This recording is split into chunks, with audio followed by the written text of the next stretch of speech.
इस एक्सरसाइज में हम लोग कॉम्पोजिशन ऑफ फंक्शंस के बारे में पढ़ेंगे। तो ये कह रहे हैं late f be a function from a to b and g be a function from b to c. Then composition of f and g denoted by GOF is defined as a function GOF from a to c by g of x is equal to g of fx. इसको एक एक बार करके part by part तोड़ करके समझने की कोशिश करते हैं। तो सबसे पहली बात क्या हुई, a से b पर एक फंक्शन डिफाइन था। तो मान लो मेरे पास एक सेट a है, ये सेट b है, तो कोई एक फंक्शन है f जो a के इस एलिमेंट की इमेज b में बनाता है। ऐसे ही एक दूसरा फंक्शन है g जो कि b को मैप करता है c पे। मैंने एक और सेट बनाया c और b के इस एलिमेंट की इमेज c में बनती है बाय अ फंक्शन g। तो मैं एक नया फंक्शन डिफाइन कर सकता हूं GOF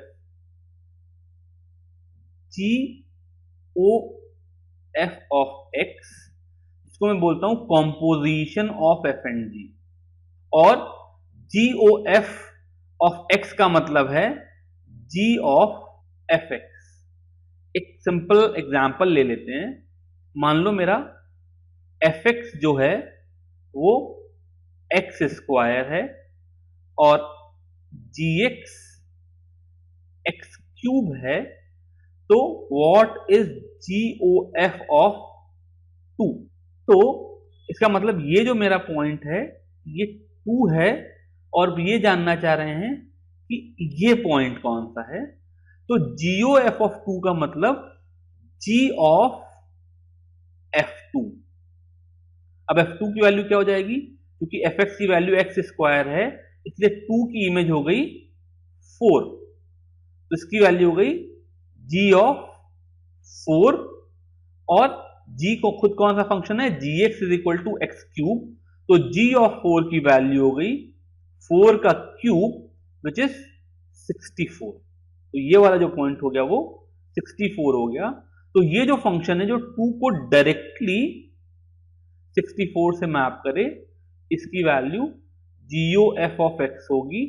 यहां पर क्लियरली GOF ऑफ x का मतलब हो गया G ऑफ fx, यानी कि G ऑफ x स्क्वायर, क्योंकि fx जो है वो x स्क्वायर है और G खुद x का क्यूब है, इसलिए G ऑफ x स्क्वायर का मतलब हो गया x स्क्वायर का क्यूब विच इज x की पावर 6।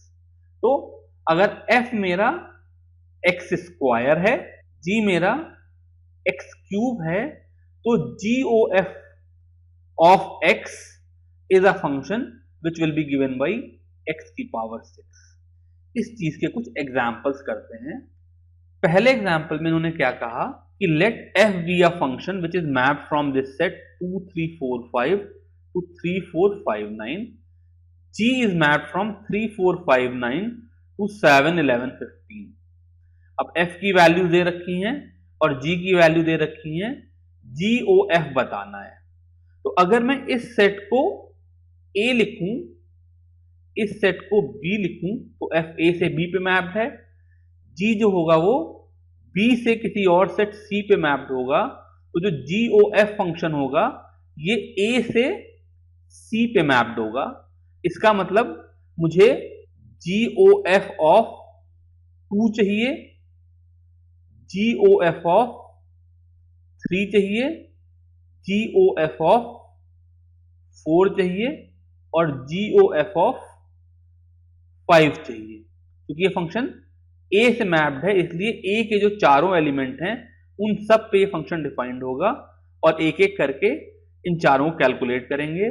तो GOF ऑफ 2 का मतलब हो गया G ऑफ F2।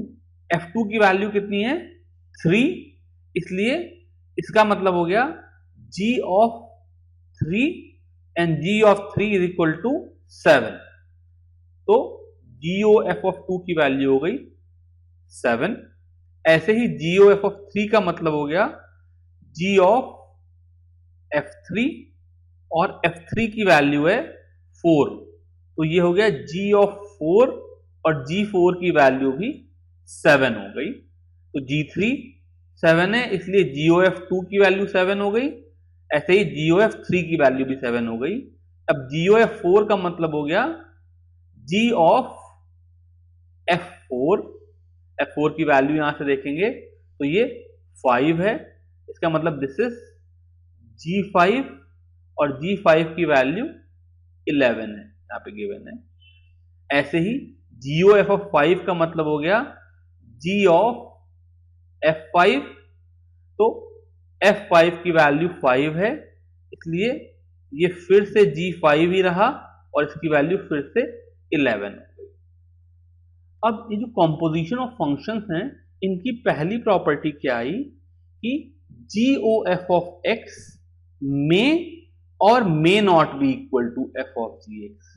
जब मैं पहले कॉम्पोजिशन समझा रहा था तो मैंने fx को x स्क्वायर लिया था और gx को x क्यूब लिया था, और यहां से GOF ऑफ x जो कि g ऑफ fx होता था वो g ऑफ x स्क्वायर आ गया था, और g ऑफ x स्क्वायर का मतलब हो गया x स्क्वायर का क्यूब, क्योंकि g जो है वो क्यूब फंक्शन है, तो इसकी वैल्यू x की पावर 6 आ गई। ऐसे ही अगर मैं FO g ऑफ x निकालना चाहूं तो ये हो गया f ऑफ gx। gx की वैल्यू है x क्यूब, तो f ऑफ x क्यूब, और f जो है वो स्क्वायर फंक्शन हो गया, तो ये x क्यूब का स्क्वायर विच इज x की पावर 6। तो क्लियरली यहां पर GOF of x is equal to FOG of x आ गया, यानी कि GOF is equal to FOG। लेकिन ये हमेशा जरूरी नहीं है, it may be equal, it may not be equal. तो आगे एग्जांपल करके देखेंगे जहां पर ये इक्वल नहीं है। ये प्रॉब्लम कहता है find GOF and FOG if f is a function mapped from R to R and G from R to R are given by fx is equal to cos x and gx is equal to 3x square. Show that GOF is not equal to FOG. तो यहां पर अगर मैं GOF of x लिखूं तो इसकी value हो गई G of fx which will be G of cos x, और चूंकि g अपने आप में 3x स्क्वायर है उसकी वैल्यू हो गई 3 cos स्क्वायर x। अब FOG को देखें तो FOG ऑफ x की वैल्यू हो गई f of gx। f of gx का मतलब हो गया f of 3x square which is cos of 3x square. अब मैं इन फंक्शंस को अगर एनालाइज करने की कोशिश करूं तो जो मेरा GOF है ये किसी भी रियल नंबर के लिए डिफाइंड है, पर इसकी जो रेंज होगी वो 0 से 3 होगी।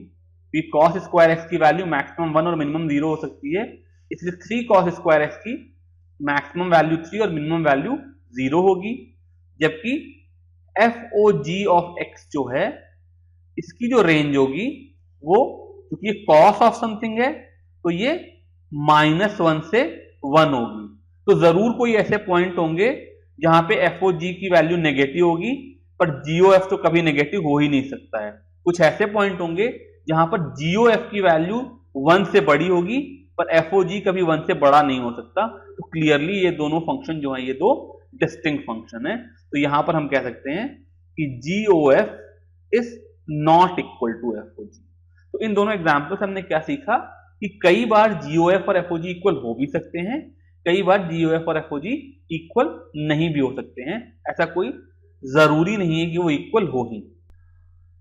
अब अगला एग्जाम्पल देखते हैं। इस एग्जाम्पल की लैंग्वेज मैंने थोड़ी सी चेंज कर दी है, पर प्रॉब्लम एग्जैक्टली सेम है।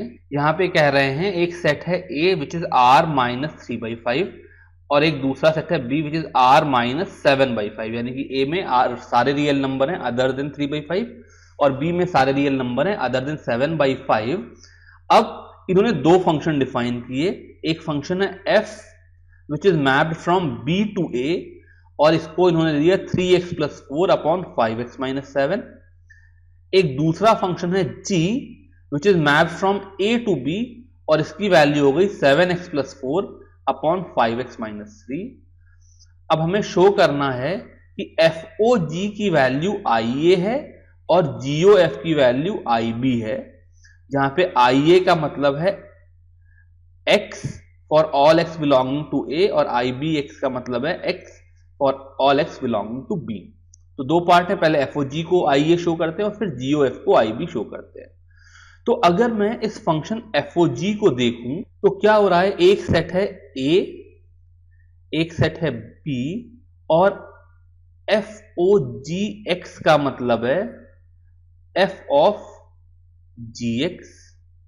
जो फंक्शन GX है ये सेट A के एलिमेंट को B पे मैप करेगा, यानी कि A से कोई एलिमेंट B पे इमेज बनाएगा और जो F है वो B को वापस A पे मैप करेगा, यानी कि जो B का एलिमेंट है इसको वापस A की तरफ भेजेगा। अब ये कह रहे हैं ये जो FOGX है इसकी वैल्यू IAX है। इसका मतलब जब B वापस A पे मैप करे तो जो इसकी इमेज बने वो वही एलिमेंट बन जाए जो कि B की प्री इमेज थी, यानी कि अगर ये मेरा एलिमेंट X है तो X से मुझको कुछ Y मिला और Y से वापस मुझको X मिल गया, ये शो करना है। तो देखते हैं FOG ऑफ X का मतलब है F of GX, F of GX का मतलब है F of 7x + 4 upon 5x - 3। मैंने GX की वैल्यू सब्स्टिट्यूट कर दी। अब F जो है ये है 3x + 4 अपॉन 5x - 7, तो यहां पर x की जगह पर मैं ये वाली वैल्यू पुट कर दूंगा, तो F ऑफ GX की वैल्यू हो जाएगी 3 × 7x + 4 upon 5x - 3 + 4 upon 5 × 7x + 4 upon 5x - 3 -7, यानी कि fx में जो x की वैल्यू थी उसकी जगह पर मैंने gx को सब्स्टिट्यूट कर दिया।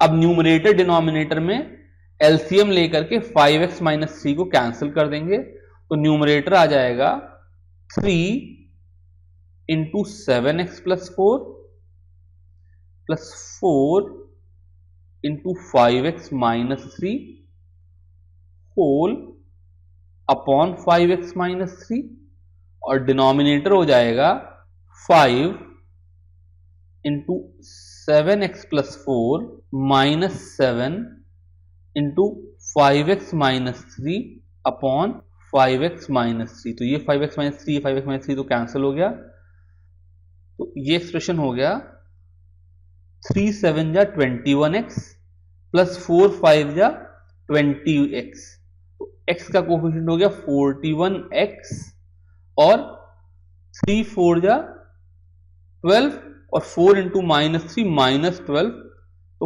+0।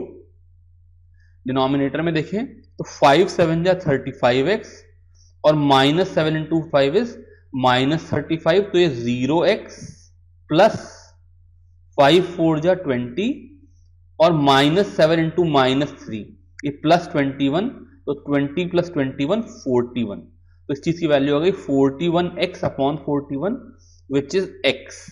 तो इसका मतलब FOG की वैल्यू IA हो गई which is x mapped from A to A। अब हम लोग इसी तरीके से GOF को देखने की कोशिश करेंगे। GOF ऑफ x का मतलब है G ऑफ fx, यानी कि मैं फिर से A और B बनाऊं तो एक फंक्शन है fx जो कि B के किसी एलिमेंट को A पे मैप करता है और फिर एक फंक्शन है G ऑफ fx जो कि इसको वापस B पे मैप कर देता है। अब मुझे ये शो करना है कि इसकी वैल्यू आई बी एक्स है, इसका मतलब बी से जो ए की इमेज बनेगी उसकी फिर से इमेज लूं तो वापस वही एलिमेंट मिल जाएगा जहां से मैंने शुरुआत की थी, इसकी वैल्यू फिर से एक्स आ जाएगी। तो इसको शो करने के लिए सेम प्रोसेस दोबारा रिपीट करेंगे।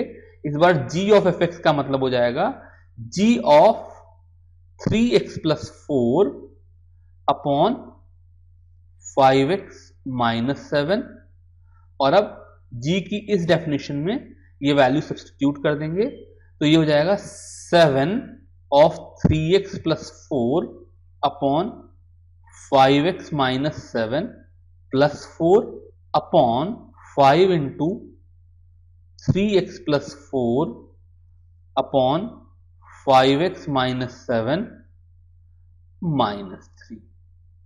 अब न्यूमरेटर डिनोमिनेटर में वैसे ही फिर से एलसीएम ले लूंगा तो ये आ जाएगा 7 into 3x plus 4 plus 4 into 5x minus 7 upon 5x minus 7, और डिनोमिनेटर में आ जाएगा 5 into 3x plus 4 minus 3 into 5x minus 7 upon 5x minus 7। यहां पर 5x माइनस 7 को कैंसिल कर देंगे। पिछले वाले पार्ट में मैंने एक बात नहीं बताई, यहां पर देख लो, जब मैं 5x माइनस 7 को कैंसिल कर रहा हूं तो मैं इंट्यूटिवली ये सोच रहा हूं कि x की वैल्यू 7/5 नहीं है, जो कि b के लिए ट्रू है, बिकॉज b में 7/5 को छोड़ करके सारे एलिमेंट हैं। ऐसे ही लास्ट टाइम जब मैं 5x माइनस 3 को कट कर रहा था तो वहां पर मैं एज्यूम कर रहा था कि x की वैल्यू 3/5 नहीं है, जो कि a के लिए ट्रू था। खैर, अब इसकी वैल्यू कैलकुलेट करेंगे तो यह आ जाएगा 21x प्लस 20x, तो ये आ गया 41x। फिर 7 4 जा 28, 4 इंटू माइनस 7 इज माइनस 28, तो प्लस 0 हो गया अपॉन डिनोमिनेटर में 5 3 जा 15x और माइनस 3 इंटू 5 माइनस 15x, तो ये आ गया 0x प्लस 5 4 जा 20 और minus 3 into minus 7 plus 21 which is 41, 41x upon 41, ये वापस से x आ गया। इसका मतलब जो मेरा GOF है उसकी भी वैल्यू IB हो गई, बिकॉज GOF की वैल्यू x है for all real number other than 7/5। इस एग्जाम्पल में कह रहे हैं show that if f which is mapped from A to B and G which is mapped from B to C are 1 1, then GOF from A to C is also 1 1। तो एक कोई set है A, कोई set है B, कोई set है C। F जो है वो A से B पे मैप करता है, G जो है वो B से C पे मैप करता है। तो ये जो फंक्शन GOF ऑफ X होगा ये A से C पे मैप करेगा। अब अगर F भी 1 1 है, G भी 1 1 है, तो मुझे ये शो करना है कि GOF भी 1 1 है। तो 1 1 प्रूव करने का हमारा जो स्टैंडर्ड तरीका है वही यहां पर यूज करेंगे। किसी भी चीज को 1 1 शो करने के लिए हम क्या ले लेते थे, हम ले लेते थे लेट इट इज नॉट 1 1। इसका मतलब GOF of x1 is equal to GOF of x2, और अगर मैं ये शो कर दूं कि ये तभी ट्रू है if x1 is equal to x2, तो मेरा फंक्शन 1 1 हो जाएगा। ऐसे कोई दो डिस्टिंक्ट नंबर नहीं है x1 और x2 जिनके लिए GOF of x1 is equal to GOF of x2 हो जाए। तो अगर मुझे ये मैं एज्यूम कर ले रहा हूं, यहां पे मैं लेट लिख लूं, तो मुझे ये शो करना है, तो GOF ऑफ x1 का मतलब हो गया G of fx1 is equal to G of fx2। अब जो मेरा फंक्शन G है ये 1 1 है, इसका मतलब अगर G of fx1 is equal to G of fx2 है, तो इसका मतलब fx1 की वैल्यू fx2 के इक्वल होनी चाहिए। यहां पर रीजन है G इज 1 1, और अब अगर fx1 की वैल्यू fx2 है तो इसका मतलब x1 की वैल्यू x2 होनी चाहिए, बिकॉज f इज ऑल्सो 1 1। तो यानी कि अगर GOF(x1) is equal to GOF(x2) है तो तभी ट्रू है जब x1 इक्वल टू x2 हो, इसलिए GOF इज ऑल्सो 1 1। यही चीज अब मुझे ऑन टू फंक्शंस के लिए प्रूव करनी है।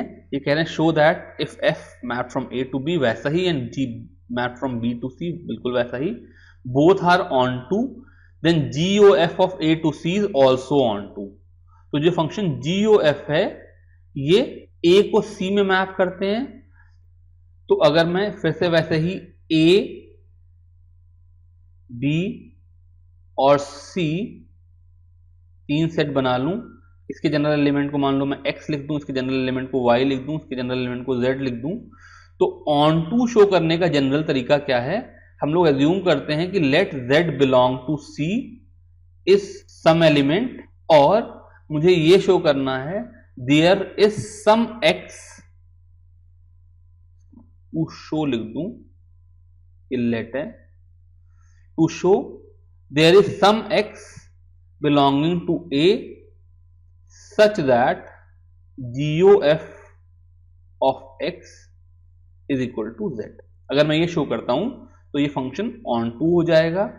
तो z जो है वो C को बिलोंग करता है, so because G is on to, therefore there is some y belonging to B such that G of y is equal to z। ये बात मैं कह सकता हूं क्योंकि मेरा g फंक्शन ऑन टू है और g चूंकि B से C में मैप्ड है, इसलिए B में जरूर कोई ऐसा एलिमेंट y है जिसकी इमेज z है, और चूंकि मेरा f भी ऑन टू है, इसलिए there must be some x belonging to A such that f of x is equal to y। अब अगर fx की वैल्यू y है और gy की वैल्यू z है, तो मैं यहां पर y की वैल्यू सब्स्टिट्यूट कर दूं, तो g ऑफ fx की वैल्यू कितनी हो जाएगी? z हो जाएगी। इसका मतलब GOF ऑफ x की वैल्यू z हो जाएगी। तो इस z की प्री इमेज x मुझको मिल गई, इसलिए GOF इज ऑन। तो पिछले दोनों एग्जाम्पल्स में मैंने दो बातें शो करी कि अगर f और g दोनों ही 1 1 हो तो GOF 1 1 होगा, अगर f और g दोनों ही ऑन टू हो तो GOF भी ऑन टू होगा। अब इन अगले दो एग्जाम्पल्स में हम ये शो करेंगे कि जरूरी नहीं है कि इनका जो कन्वर्स है वो भी ट्रू हो। तो इस एग्जाम्पल में क्या कह रहे हैं? Consider functions f and g such that composition is defined and is 1 1. Are f and g both are necessarily 1 1? तो सपोज करो ये मेरा फंक्शन है f जो कि a से b पे डिफाइंड है, और ये दूसरा फंक्शन है g जो कि b से C पे डिफाइंड है। तो ये जो पूरा फंक्शन हो गया यहां से यहां ले जाने वाला, ये GOF ऑफ x हो गया। अब अगर ये 1 1 है तो क्या gx और fx भी 1 1 है? ये मुझे शो करना है। तो चूंकि मुझे इसका अगर मैं एक भी नेगेटिव एग्जाम्पल दे दूं, कोई ऐसा भी एग्जाम्पल दे दूं जहां पर ये ट्रू नहीं है, तो फिर ये बात हमेशा के लिए गलत हो जाएगी। हम कह सकते हैं it is not necessary that they are also 1 1। तो मैं एग्जाम्पल लेता हूं। सपोज करो ए में का कोई एलिमेंट था 1 जिसकी इमेज थी a और जिसकी इमेज थी x, एक एलिमेंट हो गया। अब सपोज करो यहां पे कोई दूसरा एलिमेंट था 2 जिसकी इमेज थी b और b की इमेज थी y। लेकिन सपोज करो b में एक कोई और एलिमेंट था c, इसकी इमेज भी y थी। इस एग्जाम्पल को देखते हैं। तो अब क्या है, जो f है वो तो 1 1 है, लेकिन g क्लियरली 1 1 नहीं है। लेकिन अगर मैं यहां पर GOF ऑफ x लिखूं जो कि a से c पे मैप्ड होगा, तो उसके क्या एलिमेंट होंगे? एक तो जीओ एफ ऑफ 1 होगा जिसकी वैल्यू 1 से a और a से x आ जाएगी, और दूसरा जीओ एफ ऑफ 2 होगा जिसकी वैल्यू y हो जाएगी। तो क्लियरली जीओ एफ जो है वो 1 1 है, बट gx इज नॉट 1 1। इसलिए मैं ये कह सकता हूं कि अगर GOF 1 1 हो, GOF 1 1 हो, तो ये जरूरी नहीं है कि F और G भी 1 1 हो, इनका 1 1 होना जरूरी नहीं है। यानी कि जो पिछला जो मेरा स्टेटमेंट था उसका कन्वर्स ट्रू नहीं है। अब यही चीज ऑन टू फंक्शंस के लिए देखते हैं। इस बार ये क्या कह रहे हैं, if GOF is onto are f and g both necessarily onto. फिर से वही एग्जांपल ले लेते हैं जो मैंने अभी बनाया था, दोबारा रीड्रॉ करता हूं। ए है, बी है, ये सी है, यहां पर एलिमेंट 1 की इमेज ए और ए की इमेज एक्स, एलिमेंट 2 की इमेज बी और बी की इमेज वाई, और फिर यहां पर एक और एलिमेंट है सी जिसकी भी इमेज वाई। ये फंक्शन जी ले लिया, ये फंक्शन एफ ले लिया। तो क्लियरली जो मेरा जीओ एफ ऑफ 1 है उसकी वैल्यू एक्स हो गई, जीओ एफ ऑफ 2 की वैल्यू वाई हो गई, और ये फंक्शन ए से सी में मैप्ड हो गया। क्लियरली ये जो फंक्शन है ये ऑन टू है, because for every element of C there is an pre-image in A।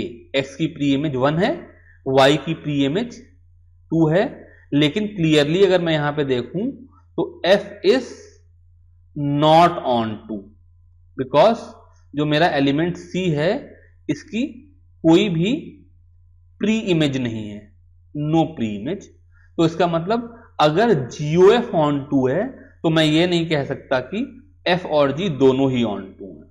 तो जो पिछले चारों एग्जाम्पल थे, अगर मैं इनको समराइज करूं तो ये निकल करके आया कि अगर F और G दोनों 1 1 हैं तो GOF 1 1 होगा, अगर F और G दोनों ऑन टू हैं तो GOF ऑन टू होगा। लेकिन अगर GOF 1 1 है तो मैं ये नहीं कह सकता कि F और G 1 1 है, और अगर GOF ऑन टू है तो मैं ये नहीं कह सकता कि F और G इंडिपेंडेंटली भी ऑन टू है। अब हम लोग इन्वर्टिबल फंक्शंस का कंसेप्ट डेवलप करेंगे, तो उस कंसेप्ट को समझने से पहले एक एग्जांपल करके देखते हैं। इन्होंने कहा कि let F is a function which is mapped from the set 1 2 3 to a set ABC, and this is a 1 1 onto function जिसकी वैल्यू ने दे दी कि F1 की इमेज जो A है, F2 की वैल्यू B है, F3 की वैल्यू C है। Show that there exist a function G from ABC to 1 to C such that GOF is equal to IX and FOG is equal to IY। तो सबसे पहले GOF is equal to IX देखते हैं। तो GOF की value 1 के लिए 1 होनी चाहिए, इसका मतलब G of F1 की वैल्यू 1 होनी चाहिए, और चूंकि मेरा F1A है इसका मतलब G of A 1 होना चाहिए। इसी तरीके से अगर मैं GOF of 2 को 2 लिखूं तो मेरा G of F2 की वैल्यू 2 हो गई, और F2 चूंकि मेरा B है इसलिए GB की वैल्यू 2 हो गई, और इसी तरीके से फिर से करेंगे तो GC की वैल्यू 3 हो गई। तो अगर ये मैं GX डिफाइन कर दूं तो फिर GOF की वैल्यू IX हो गई। अब ऐसे ही FOG की वैल्यू देखूं तो FOG जो एक ऐसा फंक्शन होगा जो कि Y पे डिफाइंड होगा, तो FOG ऑफ A की वैल्यू हो जाएगी F of GA which is GA की वैल्यू 1 है, विच इज F1 जो कि A हो जाएगी। FOG ऑफ B की वैल्यू वापस से F ऑफ 2 हो जाएगी जो कि B हो जाएगी, और एफ ओ जी ऑफ सी की वैल्यू फिर से एफ ऑफ 3 हो जाएगी जो कि सी हो जाएगी। तो जो जी ओ एफ है वो आई एक्स हो गया और एफ ओ जी जो है वो आई वाई हो। जब भी इस तरह के फंक्शंस एग्जिस्ट करते हैं तो हम कहेंगे कि f is an invertible function. और इस बात को इन्होंने कहा a function f which is mapped from x to y is defined to be invertible if there exists a function g from y to x, जैसे पिछले वाले केस में हो रहा था, such that GOF is equal to IX and FOG is equal to IY. The function g is called inverse of f and is denoted by f inverse. तो इस तरीके से मैंने किसी फंक्शन का इनवर्स डिफाइन किया। ऐसा कोई भी फंक्शन जिसके लिए GOF और FOG आइडेंटिटी फंक्शन हो जाएं तो मैं g को f का इनवर्स कहूंगा। अगला पॉइंट ये आया, if f is invertible then f must be 1 1 and on 2। तो किसी भी फंक्शन को इनवर्टिबल होने के लिए, यानी कोई भी फंक्शन का इनवर्स एग्जिस्ट करे, इसके लिए ये जरूरी है कि वो 1 1 एंड ऑन 2 हो। This is point number 1। And conversely if f is 1 1 and on 2 then it must be, यहां पर इट आएगा, then it must be invertible. तो इसका मतलब 2 पॉइंट आ गए। अगर इनवर्टिबल है तो दिस इंप्लाइज कि वो 1 1 एंड ऑन 2 है, और अगर 1 1 एंड ऑन 2 है देन दिस इंप्लाइज कि वो इनवर्टिबल है। दोनों एक दूसरे के लिए रिक्वायर्ड कंडीशन है, नेसेसरी एंड रिक्वायर्ड। अब चलो इनके एग्जांपल करके देखते हैं। तो सबसे पहले एग्जांपल में उन्होंने एक फंक्शन लिया f, let f be a function from n to y। Function f जो है वो नेचुरल नंबर के सेट से y पे डिफाइंड है, जहां पे fx की वैल्यू 4x प्लस 3 है और y कोई ऐसा सेट है सच दैट y में खाली 4x प्लस 3 टाइप के ही एलिमेंट एग्जिस्ट करते हैं। y is equal to 4x plus 3 for some x belonging to n, show that f is invertible and find its inverse. तो चूंकि इन्होंने यहां पर बता दिया कि y की वैल्यू 4x प्लस 3 है, तो हम इसी को रीअरेंज करें तो यहां से मेरे पास आ जाएगा y minus 3 is equal to 4x, या x is equal to y minus 3 by 4। अब ये जो फंक्शन है इसको सपोज करो मैं एक नया फंक्शन gy डिफाइन कर लूं, gy is equal to y minus 3 by 4 ही लिख दूं इसी चीज को रीअरेंज करके। तो अब मेरे FOG ऑफ y की वैल्यू कितनी हो गई, f of gy which is f of y minus 3 by 4, और मैं फंक्शन f में इसकी वैल्यू पुट करूं तो ये हो गया 4 of y minus 3 by 4 plus 3, 4 से 4 कैंसिल हुआ, y माइनस 3 प्लस 3 की वैल्यू y आ गया, यानी कि FOG of y is equal to y आ गया। ऐसे ही GOF ऑफ x देखूंगा तो ये आ जाएगा g ऑफ fx, और fx की वैल्यू 4x प्लस 3 है। तो यहां से मैं g में 4x प्लस 3 डालूं तो ये मेरा फंक्शन है g, y की जगह पर 4x प्लस 3 डालूं तो 4x प्लस 3 माइनस 3 बाई 4, तो प्लस 3 माइनस 3 कैंसिल हो जाएंगे और 4x बाई 4 वापस से x आ जाएगा। तो FOG की वैल्यू वापस y आ गई, GOF की वैल्यू वापस x आ गई, इसलिए fx इज इनवर्टिबल और f inverse x is equal to gx which is equal to x minus 3 upon 4, जो कि बहुत सिंपल सी बात है। अगर gy की वैल्यू y माइनस 3 बाई 4 है तो gx की वैल्यू x माइनस 3 बाई 4 हो जाएगी।